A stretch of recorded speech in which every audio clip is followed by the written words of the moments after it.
Alors commençons par nous poser une question simple. Qu'est-ce que la comptabilité? Alors la comptabilité, c'est un langage destiné à traduire de manière chiffrée des droits et des obligations d'une entité dont on tient la comptabilité, généralement d'une entreprise. Qu'est-ce que j'entends par langage? Un langage, c'est à la fois composé de règles de grammaire et de vocabulaire. La comptabilité, c'est un système qui va transmettre de l'information sous la forme de tableaux chiffrés, bilan, compte de résultats, budget de trésorerie, etc., alimentés par des registres comptables qui sont généralement le grand livre, le journal, et dont on traitera très largement dans ce cours. Et en fait, les règles de la comptabilité et le vocabulaire comptable, autrement dit les comptes qu'on va utiliser, permettent à ce langage, la comptabilité, d'être intelligible par ses destinataires. Le but de la comptabilité, ça va être de transmettre une image fidèle de l'entité dont on tient la comptabilité aux destinataires de l'information comptable. Et qui sont ces destinataires de l'information comptable? Le premier utilisateur de la comptabilité, ça va être l'entreprise elle-même, pour gérer son activité. Elle a besoin d'informations pour calculer ses coûts, pour établir des budgets, des tableaux de bord qui vont conduire, guider sa stratégie et sa réalisation. Et puis il y a, plus important pour nous, les partenaires externes de l'entreprise, ce que l'on va appeler les parties prenantes. Alors les parties prenantes, ce sont l'État, les banques, les actionnaires, les salariés, les fournisseurs, les clients, etc. Tout ce qui interagit avec l'entreprise pour réaliser son activité. Cette information comptable, elle va être diffusée à ses partenaires extérieurs, à ses parties prenantes, sous la forme de communication financière ou de déclarations fiscales, sociales, etc. Encore faut-il que l'ensemble de ces partenaires extérieurs à l'entreprise puissent comprendre de la même façon l'information diffusée par celle-ci. Alors, pour s'assurer de cette compréhension facilitée et mutuelle vis-à-vis de l'activité de l'entreprise et de la comptabilité, vis-à-vis de l'information transmise par la comptabilité de l'entreprise, les pouvoirs publics vont organiser une forme de réglementation qui va unifier en quelque sorte le langage comptable. Alors pour la France, l'organisme qui centralise les décisions concernant la forme que doit prendre l'information comptable, c'est l'autorité des normes comptables. Alors l'autorité des normes comptables est un organisme un petit peu particulier puisqu'il réunit des professionnels de la comptabilité et des inspecteurs des finances qui vont travailler sur l'élaboration des normes comptables qui vont s'imposer en France par le biais d'un document spécial qu'on appelle le plan comptable général qui va être validé en décret en Conseil des ministres. Alors, ça c'est pour la France, mais l'activité des entreprises ne s'arrête pas forcément aux frontières du pays. Et de plus en plus, il y a une volonté d'harmoniser les normes comptables au niveau international, de manière à faciliter les échanges entre entreprises, entre entités qui seraient établies dans des pays différents. Alors pour ça, il y a un organisme important, c'est l'IASB, l'International Standard Accounting Board, qui va créer des normes spécifiques qui vont s'appliquer aux entreprises multinationales. C'est ce qu'on appelle les normes IFRS, International Financial Reporting Standard. Alors ces normes internationales, elles vont être le fruit de concertations de professionnels de la comptabilité issus du monde entier, alors principalement américains, mais peu importe. Et elles vont trouver leur force réglementaires par le biais de l'Union européenne. En fait, elles font l'objet d'une validation par un règlement européen. Alors, ces normes internationales diffèrent légèrement des normes françaises. Mais quelles sont les obligations comptables qui pèsent sur l'ensemble des entreprises françaises? Alors, tout d'abord, caractérisons-les par le timing associé aux publications de comptes. Donc, une fois par an, une entreprise commerciale doit publier, donc déposer ses comptes au tribunal du commerce duquel elle dépend. En fait, ce dépôt doit intervenir au plus tard 7 mois après la clôture des comptes. Donc 7 mois après l'arrêté du bilan et du compte de résultat. Et après approbation des comptes par les associés s'il s'agit d'une société. Approbation qui doit intervenir au plus tard 6 mois après la clôture des comptes. Tout manquement à l'obligation de publication des comptes est passible d'une amende de 1 500 € si plainte d'un tiers et de 3 000 € si récidive.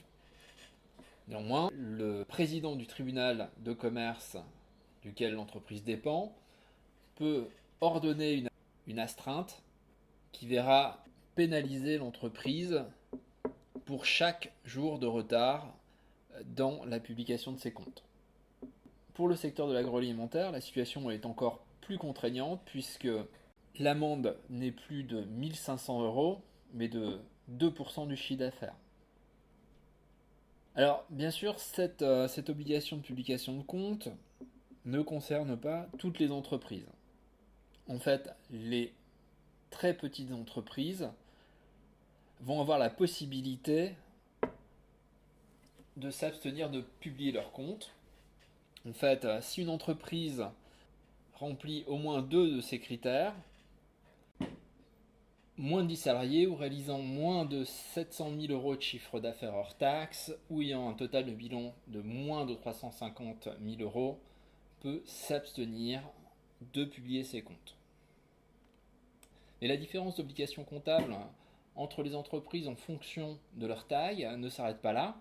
Ainsi, les sociétés anonymes, sociétés en commandite par action, qui sont les plus grosses sociétés, et les autres, si elles dépassent une certaine taille, doivent faire certifier leurs comptes chaque année par un commissaire aux comptes, une espèce de comptable spécialiste de la vérification de la bonne tenue des comptes, qui va s'engager sur le fait que l'entreprise remplit bien avec diligence ses obligations comptables.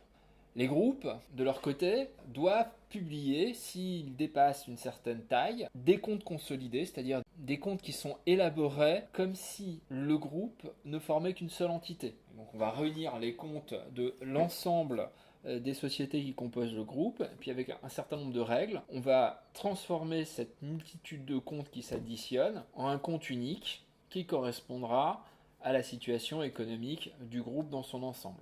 Vous avez également pour les sociétés multinationales, alors les sociétés cotées qui présentent des comptes consolidés, une obligation de tenir leurs comptes si elles sont cotées en France selon la norme IFRS. Par ailleurs, les sociétés cotées, donc sur les marchés organisés, en bourse tout simplement, doivent également remplir des obligations comptables en fonction du règlement de marché. C'est-à-dire que les sociétés cotées, par exemple, doivent publier un certain nombre d'informations intermédiaires qui viennent plus fréquemment que chaque année, comme le total des ventes, comme le bénéfice ou les pertes, qui peuvent être demandées sur un rythme semestriel, par exemple, voire trimestriel, selon les compartiments de marché sur lesquels elles sont cotées. Voilà pour le cadre général. Alors attaquons-nous maintenant aux grands principes de la comptabilité. Alors en fait, le travail du comptable va être de réunir les informations qui vont permettre à l'entreprise de rendre compte à ses différentes parties prenantes de la manière dont elle utilise les éléments qui lui sont mis à disposition. Elle va donc lister d'un côté ce qu'elle fait avec ces éléments et de l'autre d'où viennent ces éléments. Pour illustrer tout ça, on va travailler avec un petit exemple. On va considérer une entreprise qui poursuit une activité. Pour poursuivre cette activité, elle va collecter des moyens et à partir de ces moyens, elle va acheter les choses, négocier les choses pour réaliser l'activité. Activité qui lui procurera également de nouveaux moyens. Alors à titre d'exemple, prenons l'entreprise Nord Transport qui a pour objectif d'enrichir ses actionnaires en vendant et réalisant des prestations de transport de personnes. Bref, c'est un taxi. Alors cette entreprise est située dans un environnement économique dans lequel elle doit mener son activité. Elle va collecter des moyens, donc que ce soit des moyens financiers auprès d'actionnaires, de prêteurs, soit directs, comme les banques, soit des fournisseurs qui lui accorderaient des délais de paiement, ou tout simplement par son activité, par les paiements de ses clients. D'un autre côté, à partir de ces moyens financiers, elle va pouvoir acquérir des moyens de production. Donc ces moyens de production peuvent être des biens durables ou des biens de consommation et du travail qui vont être transformés dans le cadre du processus de production qui amène l'entreprise à réaliser son activité. Chaque élément apporté à l'entreprise, que ce soit des moyens de production ou des moyens financiers, fait l'objet d'une contrepartie. Donc, par exemple, si une banque confie de l'argent à l'entreprise dans le cadre d'un prêt, celle-ci s'engage en contrepartie à rembourser à terme, éventuellement avec des intérêts, le montant de ce prêt. L'entreprise acquiert par là un nouveau pouvoir économique, celui donné par la quantité d'argent que la banque met à disposition, mais en contrepartie, elle se voit attribuer une nouvelle obligation qui est à terme de restituer cet argent. Elle a une dette. L'opération est analysée en termes de flux. L'entreprise se voit transférer la propriété du capital du prêt et en échange transfère à la banque l'engagement de remboursement, soit une reconnaissance de dette. Alors, les flux entrants, c'est-à-dire les flèches qui arrivent dans l'entité, sont des ressources pour l'entité. On se voit mettre à disposition, quand on est l'entreprise ici, le pouvoir économique correspondant au capital du prêt, et les flux sortants sont des utilisations de ce pouvoir économique.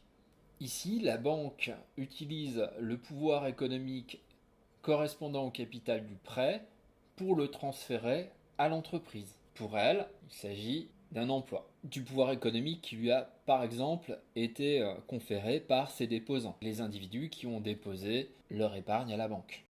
D'ailleurs, pour être complet, il faudrait ajouter à notre schéma d'analyse le fait que l'entreprise, bien souvent, lorsqu'elle reçoit le capital du prêt, le laisse sur son compte à la banque. Et donc, le capital du prêt est employé comme dépôt par l'entreprise et permet à la banque de développer une nouvelle ressource.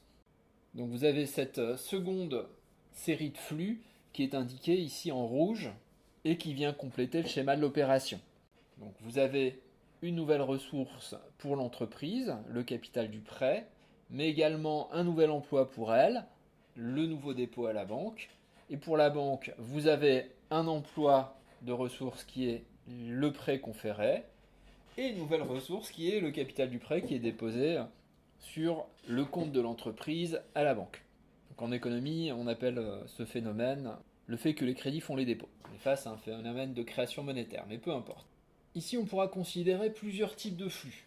Alors bien sûr, on aura des flux internes et des flux externes. Alors les flux internes sont des flux qui affectent uniquement des éléments internes à l'entreprise, le basculement de ressources d'une entité de l'entreprise à une autre entité de l'entreprise, ce sera un flux interne. Mais également des flux externes qui vont concerner les rapports qu'entretient l'entreprise avec des entités extérieures. À côté de ça, on aura aussi des distinctions des flux par rapport à leur nature. Alors on distinguera les flux réels, qui sont finalement des engagements de l'entreprise ni financiers ni monétaires. Donc ça va être les ventes, les achats en général, etc. Tout ce qui est de l'économie réelle. On aura à côté de ça les flux financiers. Alors les flux financiers, ce sont les dettes et les créances qui engagent l'entreprise. Si l'entreprise emprunte, elle a une dette. Si l'entreprise prête, elle a une créance. Et puis vous avez les flux monétaires qui sont tout simplement des flux de paiement. Soit des paiements entrants, soit des paiements sortants. Soit on est payé, paiement entrant, soit on paye, paiement sortant. Ces distinctions vont permettre d'organiser l'information de manière à la diffuser et la rendre plus facilement compréhensible par les parties prenantes qui vont la recevoir. En fait, le vocabulaire comptable français va être organisé autour de ces notions de flux réels, de flux financiers et de flux monétaires. Alors voyons ça un petit peu plus concrètement. Revenons à notre exemple, notre entreprise Transport du Nord. À la date T, elle a réussi à mobiliser les moyens financiers suivants, donc un apport de la part de ses actionnaires, 100 000 euros, un emprunt bancaire de 50 000 euros, des paiements divers de la part de ses clients de 318 000 euros, un délai de paiement accordé pour l'entretien de la voiture de 2 000 euros, et puis elle a mobilisé également, à partir de tout cela, des moyens de production. Donc elle loue un garage pour 10 000 euros, elle a une licence de taxi qui coûte 50 000 euros, valeur d'aujourd'hui. Elle a un véhicule, ou des véhicules plutôt, pour 100 000 euros.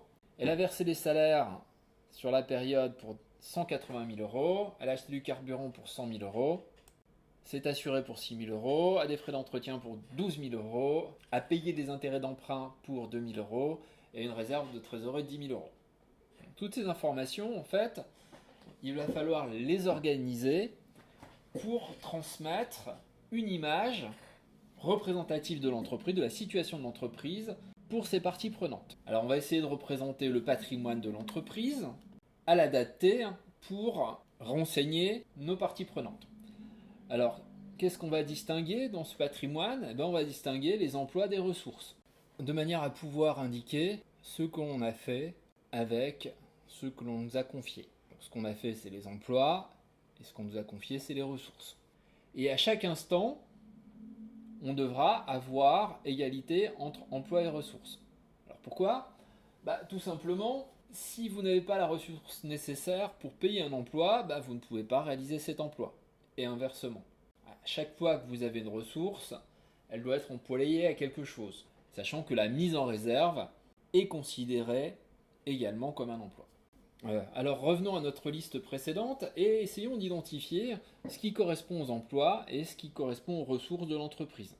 Alors ici, je vous invite à mettre la vidéo sur pause et à réaliser la classification de votre côté. Donc, identifier les ressources, identifier les emplois. Et je vais vous demander de faire la somme du total des ressources que vous avez trouvées et du total des emplois que vous avez trouvés. Et de comparer les montants. Bon, voyons ce que moi j'ai trouvé.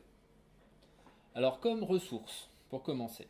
Alors on a les 100 000 euros des actionnaires, les 50 000 euros empruntés à la banque, les 318 000 euros de paiement de clients et les 2 000 euros de délai de paiement.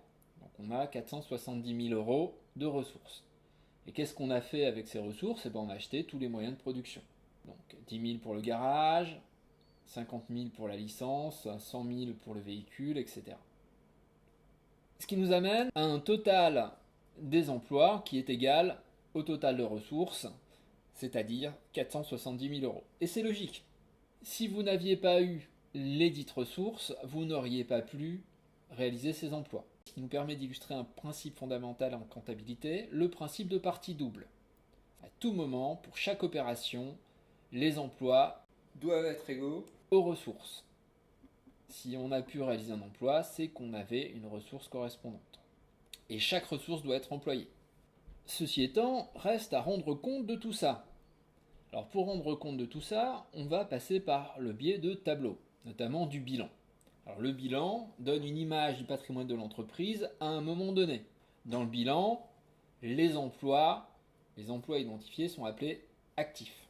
Et les ressources identifiées sont appelées passifs. Et l'équation fondamentale du bilan, c'est que le total des actifs est égal au total des passifs, une fois que l'on a calculé le résultat comptable de l'entreprise.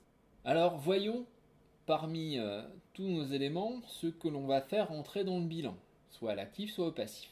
Alors commençons par l'actif, commençons par une définition.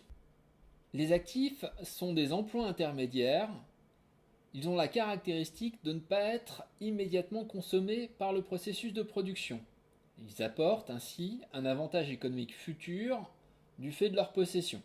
C'est-à-dire que ce sont des emplois qui ne vont pas être complètement détruits, transformés dans le processus de production à court terme.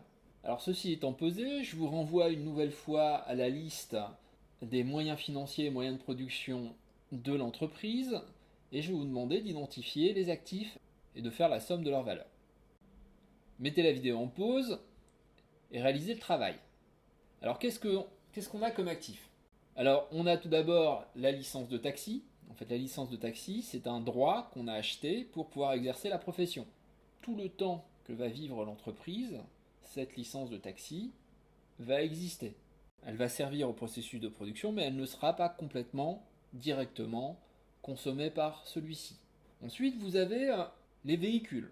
Ils vont être usés par le processus de production, mais ils vont être usés lentement par le processus de production. Ils ne vont pas être directement consommés par le processus de production. Contrairement au carburant, par exemple, qui sera consommé à court terme. Les véhicules vont être utilisés par la compagnie de taxi à moyen long terme. Puis vous avez les réserves de trésorerie. Alors, les réserves de trésorerie vont pas être utilisées par le processus de production. Ce n'est pas l'objet de l'entreprise de faire travailler ces réserves de trésorerie. Voilà. Alors voyons maintenant la définition du passif. Alors les éléments qui sont portés au passif, ce sont des ressources mises à disposition de l'entreprise qui devront être restituées à terme. Donc, ce sont des ressources qui ne sont pas définitivement acquises à l'entreprise. Encore une fois, je vous demande de mettre la vidéo en pause et d'aller rechercher dans notre liste ce qui correspond pour vous à des passifs et qui devraient être portés au bilan.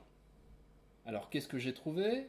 Alors bien sûr, il y a l'apport des actionnaires qui devra être restitué éventuellement si l'entreprise fermait ses portes, s'il reste quelque chose, l'emprunt à la banque et le montant du crédit correspondant au délai de paiement accordé par notre fournisseur.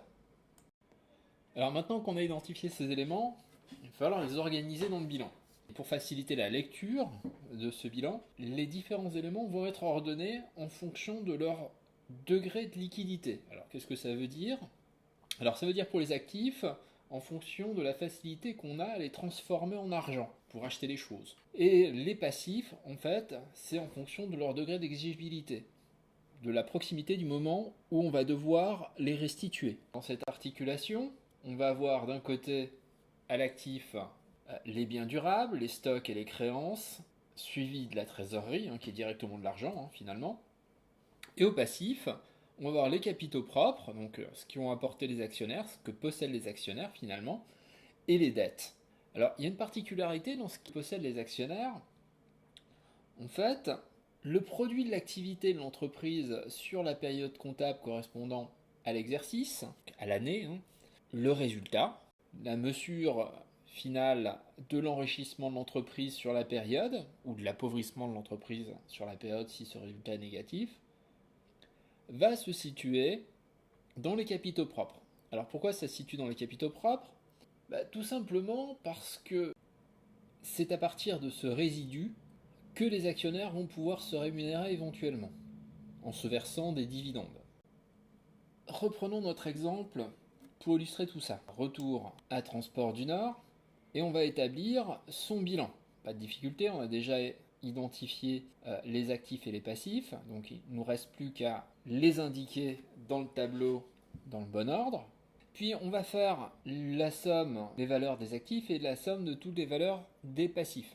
En fait, on va calculer le total passif et le total actif. Donc là, on le fait assez rapidement. 50 000 plus 100 000 plus 10 000, ça fait 160 000 pour l'actif.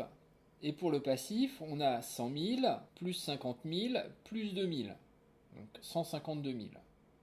On voit que le total actif et le total passif ne sont pas égaux. On a plus à l'actif qu'au passif. Alors qu'est-ce que ça veut dire? Ça veut dire qu'à partir des ressources qui ont été mises à disposition de l'entreprise, 152 000, l'entreprise a réussi à avoir le contrôle économique sur quelque chose qui a une valeur comptable estimée aujourd'hui de 160 000. Et donc avec 152 000, l'entreprise a réussi à posséder 160 000 euros d'actifs. Elle a donc créé de la valeur sur l'exercice comptable, le résultat comptable, pour la différence entre la valeur de l'actif et la valeur du passif, ici 8 000. On a donc un résultat comptable qu'on va reporter dans les capitaux propres qui a une valeur de 8 000. Et une fois qu'on a reporté ce résultat comptable dans les capitaux propres, Si on refait le total de l'actif et le total du passif, on retrouve la même chose. On a équilibré notre bilan. Et on a respecté la règle qui veut que le total des emplois soit égal au total des ressources, grâce à notre résultat, grâce au surplus dégagé de notre activité. Alors toute cette information concernant la structure du patrimoine de l'entreprise est intéressante pour les parties prenantes, mais elle doit être complétée de manière à mieux comprendre comment s'est formé ce résultat. Alors pour ça, on va développer un nouveau tableau comptable, le compte de résultat, donc qui va être uniquement dédié à l'explication de ce surplus ou de ce déficit si l'entreprise fait une perte. Donc le compte de résultat n'est là que pour rendre compte de l'évolution de la valeur de l'entreprise entre deux exercices comptables. Alors il va être composé de deux choses. Alors d'une part, des charges de l'entreprise, qui sont, nous le verrons, les baisses de valeur associées à l'activité de l'entreprise. Donc les emplois de pouvoir économique qui sont mobilisés à court terme dans le cadre de son activité. Et les produits qui sont les entrées de valeur dans l'entreprise associées à son activité. Les produits sont les ressources collectées par l'entreprise dans le cadre de son activité. L'activité étant entendue ici comme le déroulé de l'exercice comptable. Alors, voyons les définitions plus précises de tout cela pour les charges. Il s'agit d'emplois définitifs consommés dans le cadre du processus de production et donc de l'exercice comptable. Une nouvelle fois, je vous demanderai de revenir sur la liste des éléments concernant notre entreprise et d'identifier ce qui correspond à des charges. Je vous laisse mettre la vidéo en pause et faire la répartition. Alors voyons ce que j'ai pu identifier. Alors tout d'abord, la location. La location, c'est 10 000 euros de pouvoir économique de l'entreprise qui sont payés par elle pour pouvoir occuper le garage. Donc c'est un emploi de ressources qui rentre dans le cadre du processus de production. Et puis comme l'occupation a été réalisée, ça n'apporte plus d'avantages économiques futurs. Les salaires et charges salariales, pour 180 000 euros, c'est la même chose. L'entreprise, dans le cadre de son processus de production, a dédié une partie de son pouvoir économique pour obtenir de la force de travail. Cette force de travail a été utilisée dans le cadre du processus de production et donc n'apportera plus d'avantages économiques futurs. Enfin, en tout cas, le travail a été payé. Si on veut à nouveau bénéficier de travail, il faudra à nouveau payer. En appliquant le même type de raisonnement, j'identifie comme des charges le carburant, les frais d'assurance, les frais d'entretien et les intérêts d'emprunt. Donc ce type de raisonnement, vous aurez largement l'occasion de l'appliquer lors des exercices. Venons-en donc à notre deuxième partie du compte de résultat, les produits. Alors ceux-ci se définissent comme les ressources générées par le processus de production. Alors une nouvelle fois, je vais vous demander de vous reporter à la liste des éléments décrivant l'activité de l'entreprise Transport du Nord et d'identifier les produits. Alors cette fois-ci, très peu de difficultés. Je pense qu'il n'est même pas nécessaire de mettre la vidéo en pause. Il ne reste qu'un élément, et cet élément, c'est les paiements réalisés par les clients. Les 318 000 euros de paiements réalisés par les clients durant l'exercice comptable. Donc à partir de là, on peut tout remettre, tous ces éléments, charges identifiées et produits identifiés dans le compte de résultat et calculer le résultat. Alors le résultat, c'est le total des produits moins le total des charges. Ici, on constate que le total des produits est de 318 000 et le total des charges 310 000. On a donc une différence de 8 000 qui correspond à notre résultat. Donc on a plus de produits, plus de ressources tirées de notre processus de production que d'emplois engagés dans notre processus de production. L'entreprise génère un surplus sur l'exercice comptable. Ce total des produits moins le total des charges, ici, nous donne bien 8 000 euros. Et ces 8 000 euros, ce résultat positif, ce bénéfice, on va le placer dans la colonne charge pour nous assurer que le total des emplois et le total des ressources, donc le total des charges et le total des produits, soit de nouveau égal, même dans le compte de résultat. C'est un petit peu le mantra de la comptabilité, l'égalité entre les colonnes qui représentent les emplois et les colonnes qui représentent les charges. Et ce, dans tous les tableaux comptable et état financier, produit par la comptabilité. Alors maintenant que nous avons notre bilan et compte de résultats qui sont prêts à être diffusés, on est confronté à un nouveau problème. En effet, les intitulés qu'on a utilisés pour remplir ces bilans et comptes de résultats, pour désigner les actifs, les passifs, les charges et les produits, peuvent ne pas être très significatifs pour nos différentes parties prenantes. En fait, si toutes les entreprises mettent les intitulés qui leur plaisent à l'intérieur de leur bilan et compte de résultats, cela rend la lecture de ces documents et leur comparaison surtout compliquée. Alors pour pallier à cette difficulté, le normalisateur comptable va fixer les intitulés que les entreprises peuvent utiliser. En fait, le normalisateur comptable, dans sa mission de normalisation, va lister le vocabulaire que les entreprises peuvent utiliser pour établir leurs comptes. Cette liste en France prend la forme du plan de compte du plan comptable général. Dans le décret établissant le plan comptable général, vous trouvez en annexe une liste qui présente une nomenclature indiquant chaque élément devant rentrer dans le bilan et le compte de résultat des entreprises. Alors cette nomenclature est caractérisée par une numérotation. Ainsi, chaque ligne du bilan et du compte de résultat va correspondre à un compte qui aura un numéro, et chacun de ces comptes devra être matérialisé dans l'entreprise par une forme de registre qui devra être tenu et mis à jour régulièrement. Ces registres présentent 2 colonnes, une pour les emplois, une pour les ressources, et au sein de ces registres, la colonne emploi est nommée débit et la colonne ressources est nommée crédit. Ils seront fréquemment par la suite modélisés à l'aide de ce qu'on appelle un compte en T. Simplement un tableau, 2 colonnes, une colonne pour les débits, une colonne pour les crédits. Ces comptes sont indexés en fonction de la nature de ce qu'ils représentent.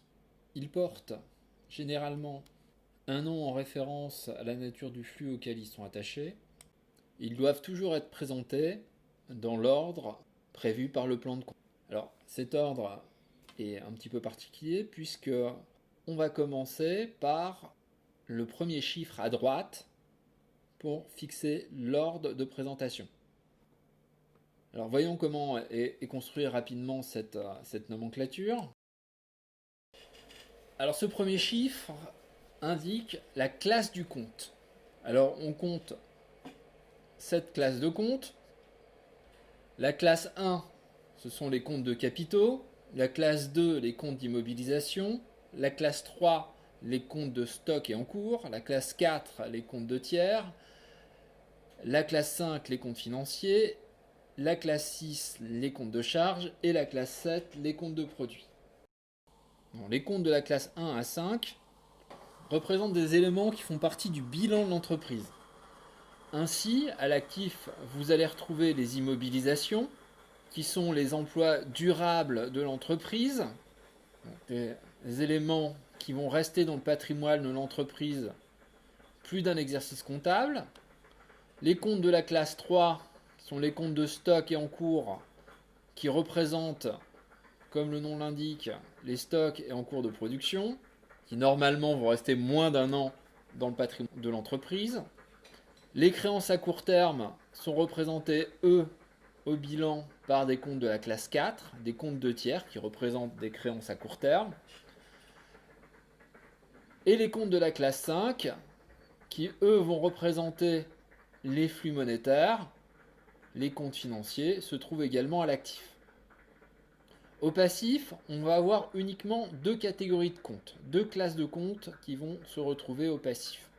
Les comptes de capitaux, qui représentent les ressources dont la restitution se fera à plus d'un an, et les comptes de tiers qui représentent des dettes à court terme, qui représentent des ressources dont la restitution devra être faite à moins d'un an. Prenons quelques exemples de comptes de la classe 1, donc les comptes de capitaux. Ceci représente les financements à moyen long terme de l'entreprise. Donc on va y retrouver les apports des actionnaires au compte 101. Le premier 1 indique que l'on est bien sur un des comptes de capitaux. Le 0 indique que l'on est sur des capitaux propres et le 1 sur la première catégorie des capitaux propres, le compte de capital. Le deuxième compte que l'on peut observer dans les comptes de capitaux, c'est le compte résultat. En fait, ce compte résultat, il est décomposé en deux éléments, deux comptes possibles. Le compte bénéfice qui porte le numéro 120 et le compte perte qui porte le numéro 129. Donc on n'aura pas le même compte à utiliser si l'entreprise réalise un bénéfice ou une perte.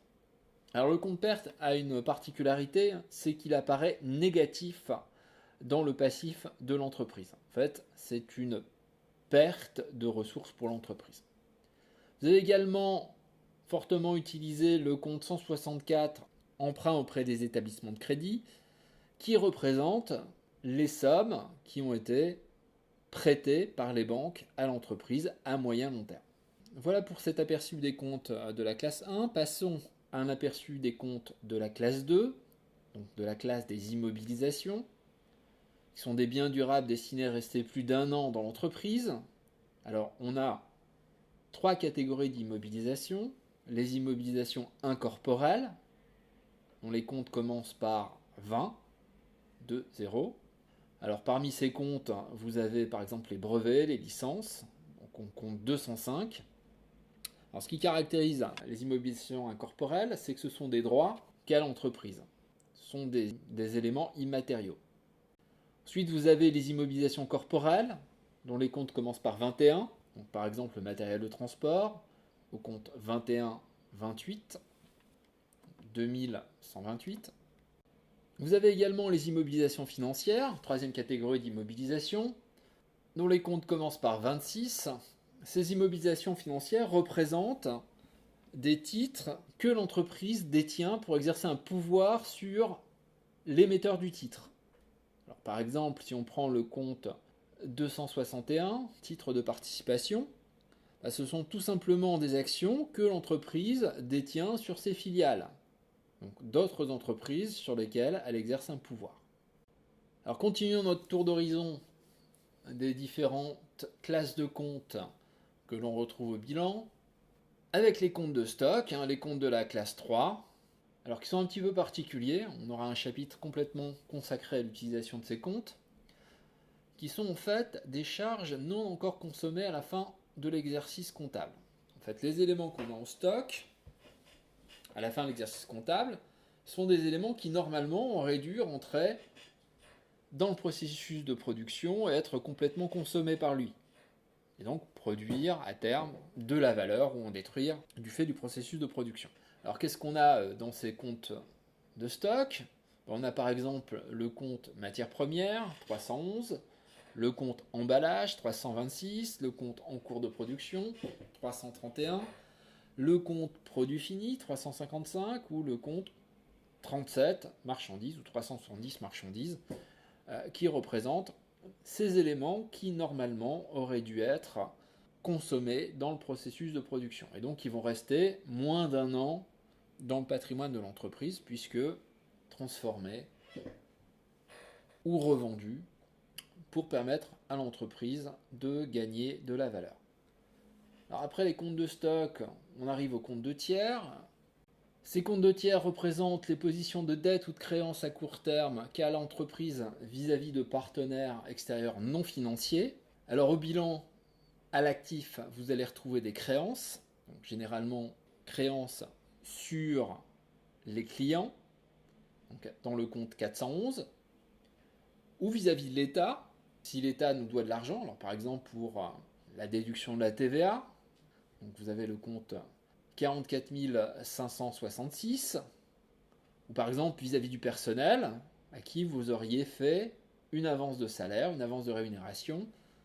Ces avances de rémunération sont prises en compte dans le compte 425, avance et acompte versé sur salaire. Mais vous avez également au passif des comptes de tiers qui vont représenter des dettes que l'on a vis-à-vis de partenaires non financiers de l'entreprise. On a par exemple, si un fournisseur nous accorde un délai de paiement, à l'indiquer dans le compte 401 fournisseur. Si on doit de l'argent à l'État au titre d'un impôt, on aura un compte qui va commencer par 44 qui sera mobilisé. Donc, par exemple, pour de la TVA collectée, on aura le 4557. Pour de l'impôt sur les bénéfices, on aura le 444. On peut avoir également une dette vis-à-vis de notre personnel. Ce personnel travaille tous les jours et il n'est payé qu'à la fin du mois. On a à chaque mois une dette vis-à-vis de ce personnel qui grandit. Et cette dette vis-à-vis du personnel sera prise en compte dans le compte 421 personnel. Alors ensuite viennent les comptes financiers, ceux qui servent à prendre en considération les flux monétaires. Dans ces comptes financiers, on va avoir tout ce qui peut être très vite utilisé pour réaliser des paiements. On a les valeurs mobilières de placement, les dépôts bancaires et l'argent liquide. Donc les valeurs mobilières de placement sont des placements qui peuvent très vite être transformés en argent. Donc vous avez les actions détenues à titre de spéculation, donc avec le compte 503 actions, les obligations qui sont détenues à titre de spéculation, le compte 506, les bons du trésor, le compte 507, ou les dépôts bancaires, le compte 512 banque qu'on va beaucoup utiliser dans ce cours, ou le compte 530 ou 53 caisses qui va concerner uniquement l'argent liquide. Voilà pour le tour d'horizon des comptes qui sont mobilisés au bilan. À partir de là, et du travail que l'on a fait sur l'entreprise Nord Transport, je vous demande d'essayer de reprendre les différents intitulés du bilan qu'on a construit pour Nord Transport et de les transformer de manière à ce qu'ils correspondent à la nomenclature comptable prévue par le plan comptable général. Donc, je vous laisse mettre la vidéo en pause et effectuer le travail. Qu'est-ce que ça donne? La licence de taxi devient le compte 205 licences. Les véhicules deviennent le compte 2182 matériel de transport. Et les réserves de trésorerie, alors considérant qu'il s'agit de 10 000 euros, il est fort probable que l'entreprise les détienne en banque plutôt qu'en caisse. Et donc, pour les prendre en compte, on va utiliser le compte 512 banque. Voilà pour l'actif. Pour ce qui est du passif, les apports des actionnaires deviennent le compte 101 capital. Le résultat qui est un bénéfice devient 120 bénéfices. L'emprunt bancaire devient 164 emprunt auprès des établissements de crédit. Et le délai de paiement pour l'entretien des véhicules devient le compte 401 fournisseur. Ceci étant fait, on peut s'intéresser maintenant au compte de résultat. Donc ce compte de résultat comprend deux colonnes, une colonne pour les charges, une colonne pour les produits. Tous les comptes de charges sont indexés par un numéro qui commence par 6 et les comptes de produits par un numéro qui commence par 7. Alors le plan comptable général a choisi d'indexer les charges en fonction de leur nature, c'est-à-dire que le nom de la charge en question, le nom de chaque charge, va correspondre à ce qu'elle permet d'obtenir pour l'entreprise. Alors on a une première catégorie de charges qui concerne les acquisitions d'intrants dans le processus de production. Ce sont tous les comptes qui vont commencer par 60, donc 6-0. Les achats de matières premières qui sont au compte 601, les achats de marchandises qui sont au compte 607, les achats d'énergie qui sont au compte 6061. On a également des comptes qui sont dédiés aux prestations de services achetées par l'entreprise. Donc là, ça va être les comptes qui vont commencer par 61-62. On a par exemple les locations, 613. L'entretien à la réparation, 615. Les primes d'assurance, 616, etc. Ensuite viennent les charges qui ont trait à l'achat de travail, donc les frais de personnel. On a le compte 641, rémunération du personnel, 645, charges de personnel, enfin charges sociales, qui correspond aux cotisations que l'on a lorsque l'on paye les salaires. Puis viennent les charges financières, qui sont associées aux frais financiers, avec notamment le compte 661, charges financières. Puis on a les comptes spécifiques sur les impôts. Alors les comptes spécifiques sur les impôts, il y en a un qui est très particulier en fait, c'est le compte 695, impôt sur le bénéfice.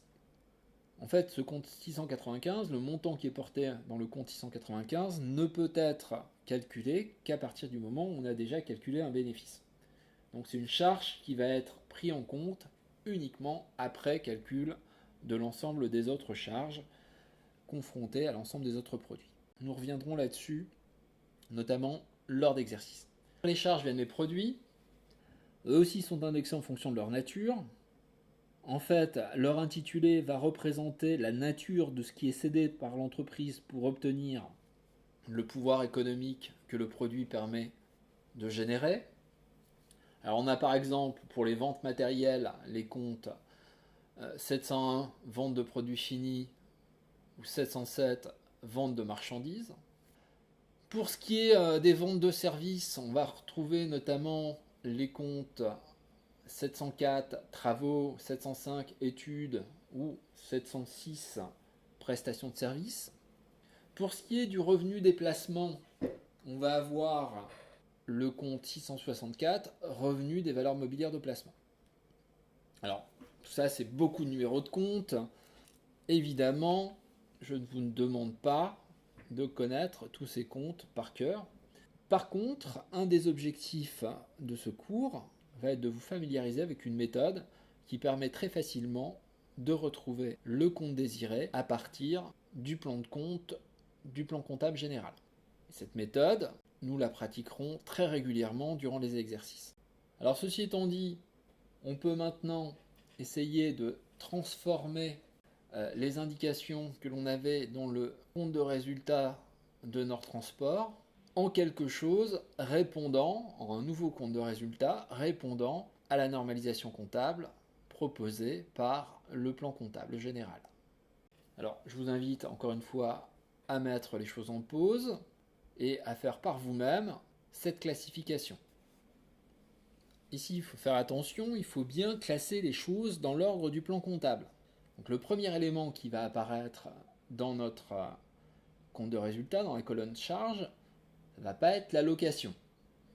Ça va être le carburant qui va devenir le compte 6061 fourniture non stockable énergie, puisque dans l'ordre du plan comptable, 6061 vient avant 613 location. Alors je vous rappelle, pour désigner l'ordre du plan comptable, on commence toujours par le premier élément qui se situe à gauche. Après le compte représentant le carburant, on a le compte représentant la location, puis vient le compte représentant les frais d'entretien, donc ici vont devenir le compte 615 entretien réparation, puis vient le compte qui représente les frais d'assurance, donc le compte 616 prime d'assurance, puis le compte qui représente les salaires et charges, qui sont pris en considération par le compte 641 rémunération du personnel. Et enfin, pour terminer, on va avoir le compte charges d'intérêt qui va apparaître pour les intérêts de l'emprunt bancaire, le compte 661 charges d'intérêt. À cela va s'ajouter, si l'on veut présenter un compte de résultat équilibré, le compte 120 bénéfices pour 8000. De l'autre côté, dans la colonne produit, on a un seul élément qui correspond ici au paiement réalisé par les clients. Alors ce paiement, il est fait en échange d'une prestation de transport. Le transport, c'est un service. Et donc on va utiliser le compte 706, prestation de service, pour matérialiser en comptabilité ce gain de valeur de l'entreprise du fait de la réalisation de son activité. Voilà. Donc, au terme de ce premier cours, vous venez de réaliser vos premiers états comptables pour l'entreprise Nord Transport. Vous avez réalisé, selon les normes du plan comptable général, le bilan et le compte de résultat de cette entreprise.